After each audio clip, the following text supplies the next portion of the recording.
Assalamualaikum warahmatullahi wabarakatuh. Perkenalkan nama saya Yoel Kristopana Butukulu dengan NIM M0403241110. Dan pada kesempatan kali ini saya akan mempresentasikan perancangan proyek akhir BPP kelompok saya, kelompok 3 pada paralel 3 yang mana berjudulkan perancangan ulang pengalaman pengguna website video dan yang fokus saya sendiri merupakan eh, proses berlangganan atau subscription flow. Oke, baik. Jadi berikut sekilas gambaran umum proyek kelompok kami. Bisa dilihat pada eh, PPT yang saya tampilkan pada layar. Nah, kemudian tas yang saya ambil sendiri. Tas yang mau saya analisis pada proyek ini adalah proses berlangganan atau subscription pada website video. Jadi analisis difokuskan pada pengalaman pengguna ketika memilih paket langganan, memahami perbedaan antar paket, hingga melanjutkan ke proses pembayaran. Nah, jadi ada sendiri konteks penggunaan tas, yaitu subscription flow. Jadi tas subscription ini dilakukan ketika pengguna ingin mengakses konten premium di website video, dan sebelum menikmati layanan berbayar, pengguna harus memilih paket langganan yang sesuai, memahami fitur setiap paket, kemudian menyelesaikan proses pembayarannya. Oleh karena itu, pengalaman pada tahap ini sangat berpengaruh terhadap keputusan pengguna untuk melanjutkan atau membatalkan proses berlangganan.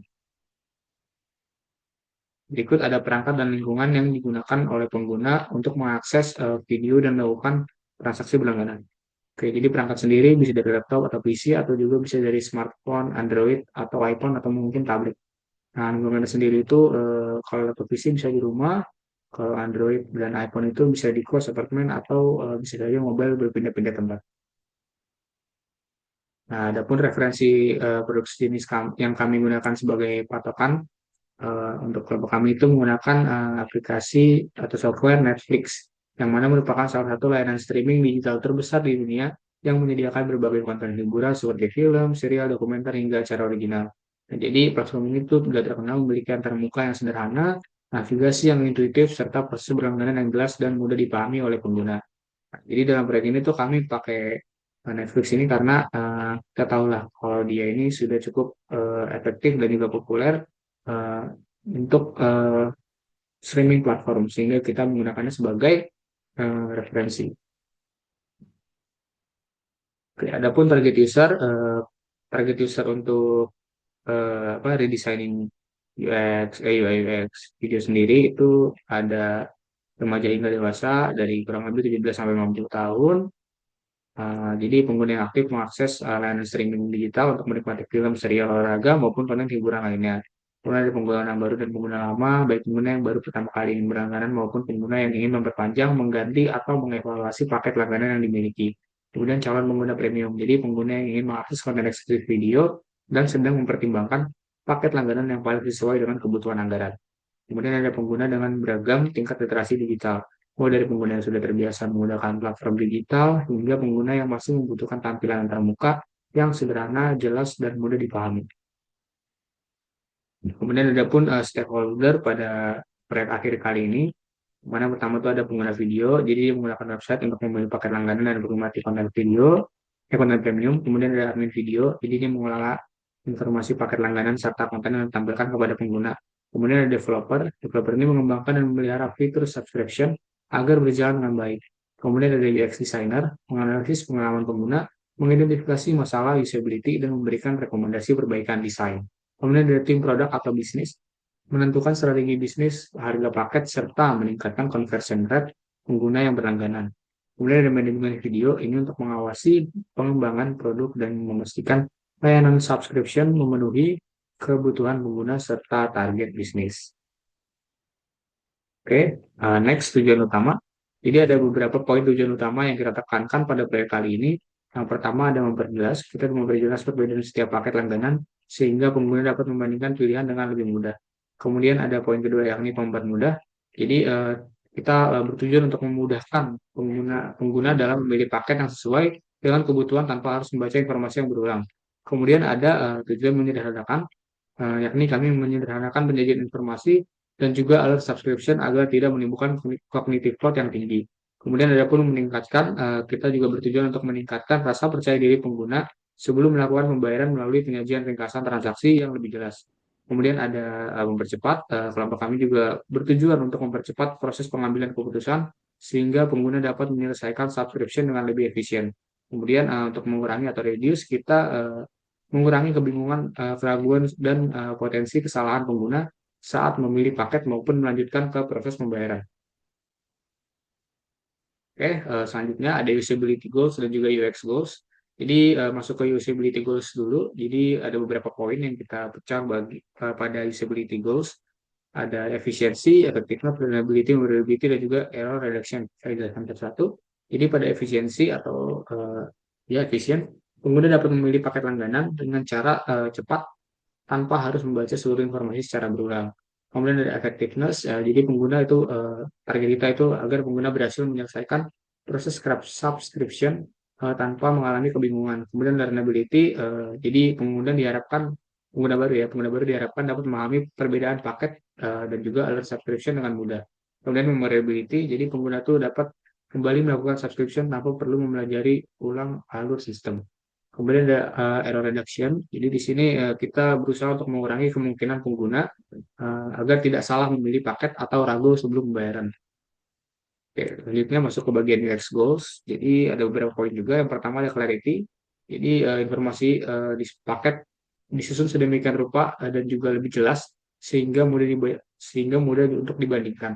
Kemudian kita juga mengharapkan agar pengguna merasa yakin terhadap paket yang dipilih sebelum melakukan pembayaran. Kemudian ada trustworthy, jadi kita memberikan sistem yang dapat memberikan informasi subscription yang transparan dan juga dapat dipercaya. Kemudian ada convenience, jadi proses subscription terasa sederhana dan nyaman saat diselesaikan. Kemudian ada satisfaction, jadi kita mengharapkan pengguna merasa puas setelah menyelesaikan proses berlangganan. Selanjutnya ada metode wawancara dan juga task-based usability testing.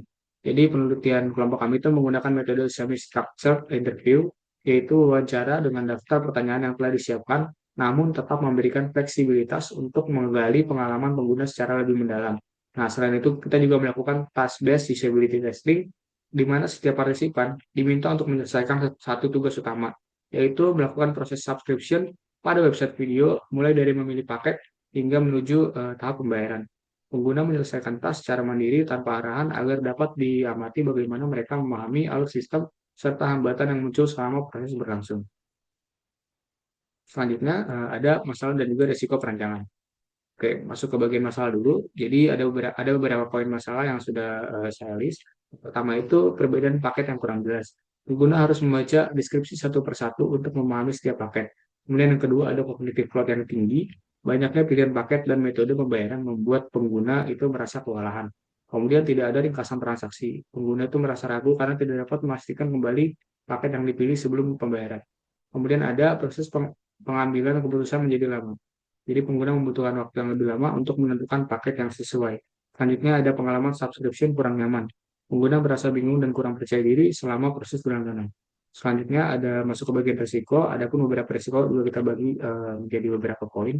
Yang pertama pengguna itu risiko di mana pengguna membatalkan proses subscription.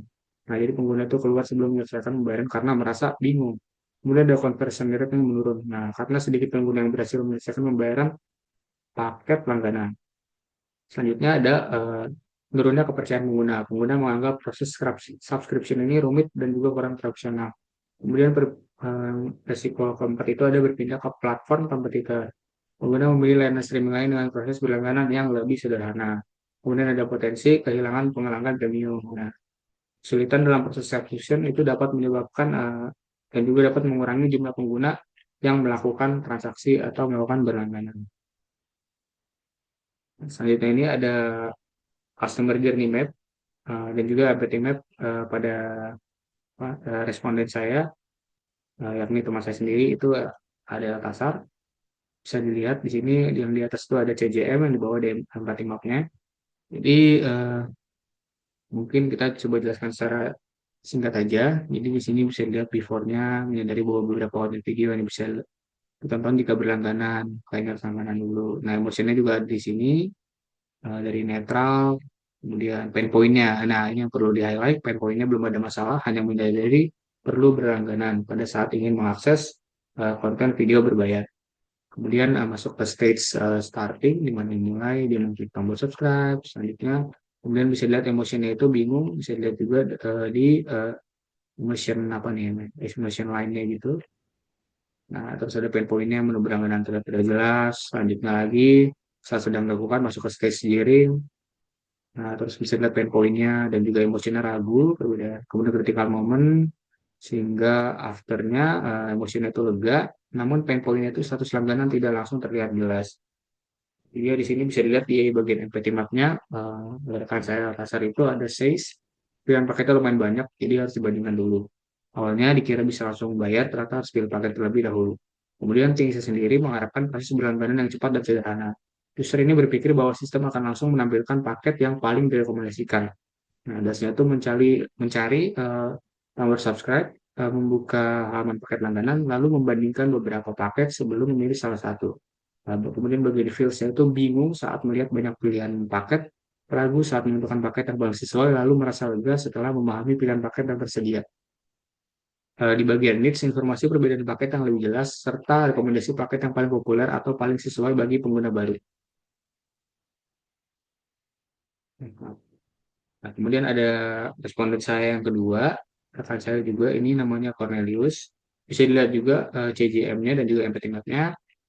Di sini lihat juga emosinya awal itu netral, kemudian pain point-nya tidak ada informasi awal tentang paket, jadinya emosinya bingung, terlalu banyak pilihan paket, kemudian ragu, deskripsi kurang jelas, cemas. Nah, di critical moment ini cemas, banyak metode sehingga harus membaca satu persatu. Kemudian akhirnya itu lega, tapi pain point itu feedback transaksi yang kurang mencolok. Nah, bisa lihat juga CC itu metode bayarnya banyak, tapi agak bingung paling gampang. Terus seharusnya harus ada rekomendasi pembayaran yang paling sering dipakai. Kemudian thingsnya user berpikir bahwa metode pembayaran seharusnya lebih sederhana dan tidak terlalu banyak pilihan yang harus dipahami. Kemudian pada bagian dasnya ini mengklik menu subscribe, memilih paket langganan, lalu membaca beberapa metode pembayaran sebelum menentukan pilihan. Saya sendiri bingung saat melihat banyak pilihan metode pembayaran, ragu dalam menentukan metode yang paling mudah dan sedikit frustasi karena harus membaca satu persatu. Pada bagian need sendiri, pengelompokan metode pembayaran yang lebih rapi serta rekomendasi metode pembayaran yang paling umum digunakan. Itu yang dibutuhkan. Ini responden saya berikutnya, yakni Moses. Saya lihat juga CGM-nya, dan dia ini lebih menekankan ke merasa tertekan di bagian atau vertical point itu perbedaan paket yang kurang jelas bagi pengguna baru. Nah, jadi bisa lihat juga pada empathy map-nya, ternyata harus langganan itu baru bisa dipakai nonton. Jadi rekan saya atau responden saya Moses ini belum tahu gitu sebelumnya jika harus langganan dulu baru bisa nonton. Jadi paketnya ada banyak, tapi bedanya apa aja. Prinsipnya, user berpikir bahwa konten premium akan langsung bisa diputar. Namun ternyata memerlukan langganan terlebih dahulu. Kemudian ada dasi itu mengklik konten premium lalu diarahkan ke halaman paket langganan. Nah, feels atau perasaannya itu kaget ketika video tidak langsung diputar. Kemudian merasa bingung saat melihat beberapa pilihan paket dan ragu dalam menentukan paket yang paling sesuai. Kemudian pada bagian needs atau yang dibutuhkan oleh responden, Moses itu ada penjelasan yang lebih jelas mengenai mengapa konten memerlukan langganan serta perbandingan fitur antar paket agar pengguna lebih mudah memahami perbedaannya. Nah, dari hasil wawancara, saya berhasil menyimpulkan beberapa sintesis temuan. Yang pertama itu ada proses masalah yang berulang. Nah, tiga dari tiga user itu mengalami kebingungan saat melihat pilihan paket langganan karena terdapat beberapa paket dengan perbedaan harga dan fitur yang tidak langsung terlihat secara jelas. Kemudian dua dari tiga user 1 dan user 3 itu membutuhkan waktu lebih lama untuk memahami perbedaan antara paket langganan, sehingga mereka harus membaca informasi paket satu persatu sebelum menentukan pilihan. Kemudian dua dari tiga user 2 dan 3 merasa ragu sebelum melanjutkan ke tahap pembayaran karena tidak terdapat ringkasan paket atau konfirmasi pilihan paket yang cukup jelas sebelum masuk ke proses transaksi. Kemudian dua dari tiga user mengalami kebingungan ketika melihat banyaknya pilihan metode pembayaran, sehingga mereka perlu membaca setiap opsi pembayaran sebelum menentukan metode yang paling sesuai. Kemudian dua dari tiga user merasa bahwa informasi mengenai paket langganan kurang terstruktur sehingga mereka harus melakukan scroll dan membaca beberapa bagian halaman untuk memahami perbedaan paket yang tersedia. Nah, kemudian ada klasifikasi masalah. Yang pertama itu ada ketidakjelasan informasi paket, atau information clarity issue. Kemudian ada cognitive load tinggi, kurangnya ringkasan transaksi, navigasi dan struktur informasi kurang terarah, dan juga ambiguitas informasi paket. Nah, selanjutnya ada top 3 UX issues prioritas. Yang pertama itu pengguna mengalami kebingungan saat memilih paket langganan karena perbedaan fitur dan juga keuntungan antar paket tidak langsung terlihat secara jelas, sehingga pengguna harus membaca deskripsi paket satu persatu sebelum membuat keputusan. Kemudian yang kedua, ada pengguna mengalami beban kognitif yang cukup tinggi selama proses berlangganan, terutama saat harus memahami beberapa pilihan paket serta metode pembayaran dalam satu halaman. Kemudian yang ketiga, pengguna merasa ragu untuk melanjutkan proses transaksi karena tidak adanya ringkasan paket langganan yang dipilih sebelum masuk ke tahap pembayaran, sehingga mereka tidak sepenuhnya yakin bahwa pilihan mereka sudah benar. Selanjutnya masuk ke bagian user persona map. Persona map saya sendiri itu namanya Dimas, the practical viewer. Jadi dia itu pengguna yang ingin berlangganan yang cepat, akses video yang cepat dan jelas. Kalau paketnya banyak tapi tidak terlihat jelas, maka saya jadi ragu untuk memilih. Begitu kata user persona map Dimas. Jadi demografinya itu bisa dilihat di sini, 21 tahun, mahasiswa, kota besar, laptop dan smartphone. Profil dan perilakunya bisa dilihat juga pada kolom ini. Goals-nya dapat memilih paket langganan yang paling sesuai, memahami perbedaan paket langganan sebelum melakukan pembayaran, dapat menyelesaikan proses berlangganan tanpa kebingungan atau keraguan. Poin-poinnya sendiri ada tiga. Bingung karena banyak pilihan paket langganan yang memiliki informasi berbeda-beda. Kemudian harus membaca deskripsi paket satu persatu untuk memahami perbedaannya. Kemudian yang ketiga itu ragu sebelum melakukan pembayaran karena tidak ada ringkasan paket yang dipilih. Kemudian needs-nya sendiri atau yang dibutuhkan itu yang pertama, ada perbandingan paket yang lebih jelas dan mudah dipahami, kemudian struktur informasi yang lebih sederhana dan tidak terlalu padat. Kemudian yang ketiga, ada ringkasan transaksi sebelum proses pembayaran dilakukan. Oke, VMap sendiri bisa dilihat juga point of view map. Jadi eh, untuk user dan juga intinya itu kurang lebih sama seperti yang sudah saya jelaskan pada eh, user map sebelumnya. Bisa dilihat di sini needs dan juga usernya. Kemudian insight-nya, wawasannya itu banyak pilihan paket langganan. Ini juga sudah dijelaskan. Kemudian rumusan profil lengkapnya. Jadi lima seorang mahasiswa yang sering menggunakan layanan streaming digital membutuhkan cara untuk memahami perbedaan paket langganan dengan cepat dan jelas sebelum melakukan pembayaran. Karena banyaknya pilihan paket serta informasi yang kurang terstruktur, membuatnya merasa bingung dan ragu untuk menentukan paket yang paling sesuai. Nah, kemudian ada how might we map atau HMW map. Jadi metode pemicu idenya ada beberapa itu. Yang pertama ada menghilangkan yang buruk. Jadi rumusan HMW itu bagaimana kita bisa mengurangi kebingungan pengguna saat memilih paket langganan di halaman berlangganan. Kemudian ada meningkatkan yang baik. Jadi bagaimana kita bisa membuat perbedaan antara paket langganan terlihat lebih jelas sehingga pengguna dapat membandingkan paket dengan lebih cepat. Kemudian yang ketiga itu ada pemicu ide menantang asumsi. Jadi bagaimana kita bisa menyederhanakan tampilan informasi paket dan metode pembayaran agar pengguna tidak merasa kewalahan saat membuat keputusan. Kemudian yang ketiga, yang keempat ada berdasarkan insight. Jadi bagaimana kita bisa menampilkan ringkasan paket langganan yang dipilih sebelum pengguna meneruskan ke tahap pembayaran sehingga mereka lebih yakin dengan pilihannya. Selanjutnya masuk referensi dan juga rujukan teori secara garis besar. Jadi kita menggunakan teori design thinking theory.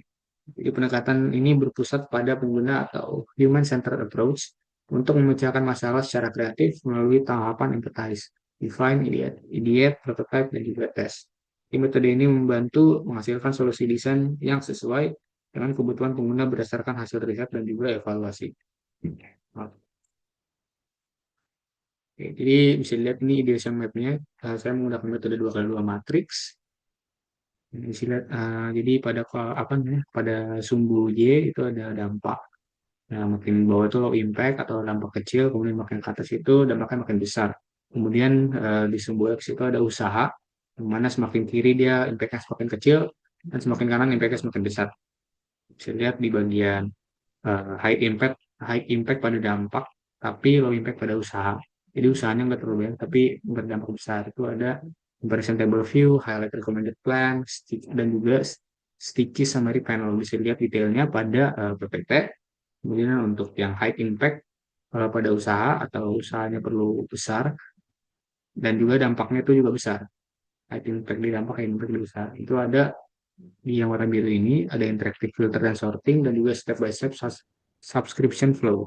Untuk detailnya bisa lihat pada PPT pada layar. Kemudian ada yang apa perlu usaha kecil, namun hasilnya kecil juga. Itu ada visual badge atau icon dan labels.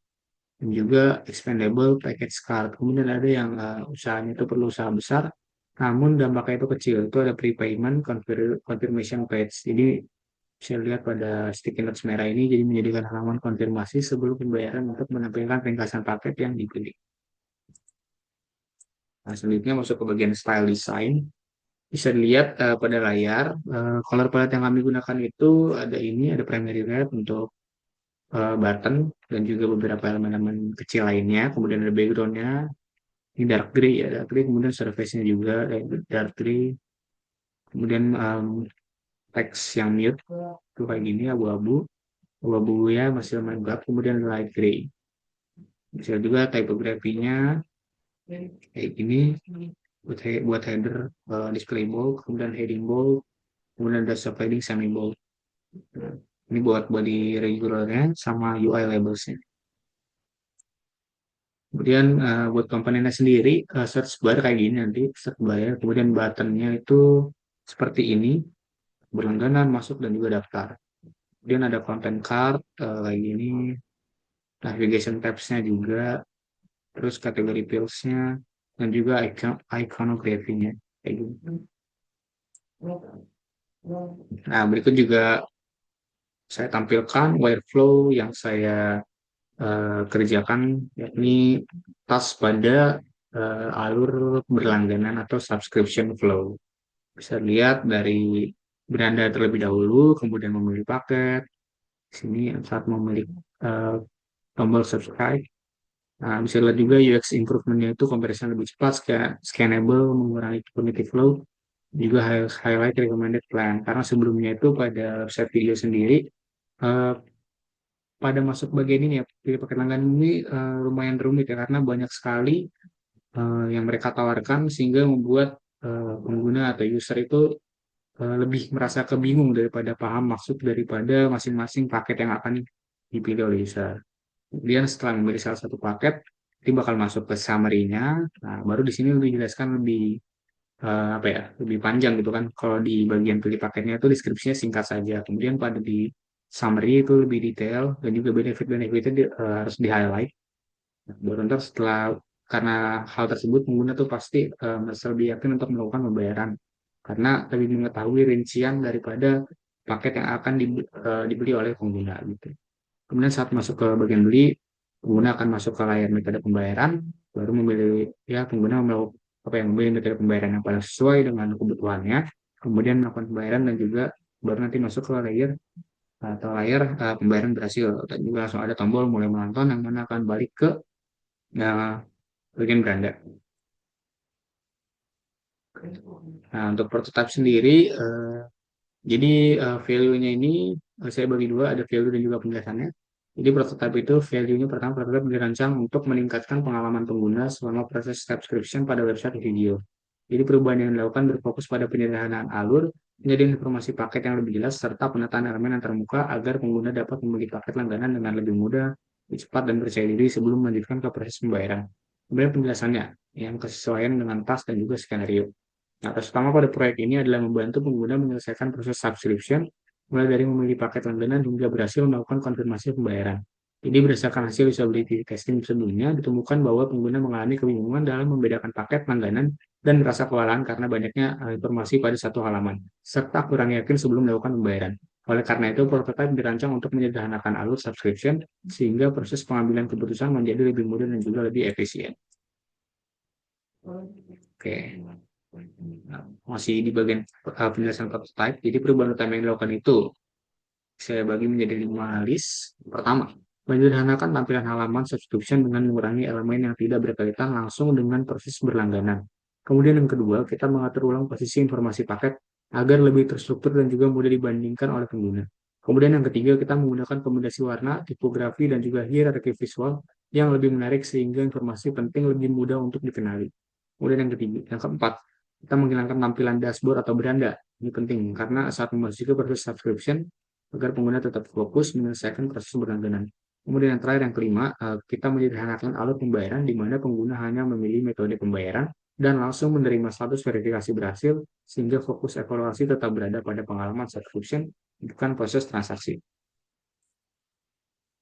Nah, Berikut pun saya cantumkan link untuk melakukan prototyping melalui software Figma.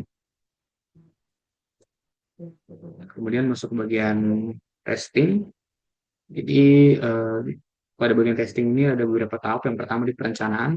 Jadi kita menentukan tujuan dulu. Nah, jadi tujuan testing sendiri ini kita buat meningkatkan gimana ya, kita mengevaluasi apakah prototipe yang telah dirancang itu mampu meningkatkan pengalaman pengguna pada proses subscription. Kemudian metode yang kita pakai. Jadi kita menggunakan software Maze atau website Maze sebagai platform utama usability testing. Di prototipe ini diintegrasikan ke dalam website Maze, jadi responden dapat menyelesaikan task yang telah ditentukan secara mandiri. Respondennya sendiri, kita memilih responden random dari kalangan mahasiswa dan juga dewasa muda yang menggunakan teknologi digital. Jadi pembagiannya itu apa ya, melalui link yang akan dikirimkan, yang saya kirimkan melalui website. Skenario-nya itu kemudian dilakukan secara remote. Nah ini menggunakan platform Maze, jadi kemudian dibagikan pada responden melalui media komunikasi seperti WA. Lanjut, ini pun ada beberapa dokumentasi yang saya ambil pada saat melakukan testing.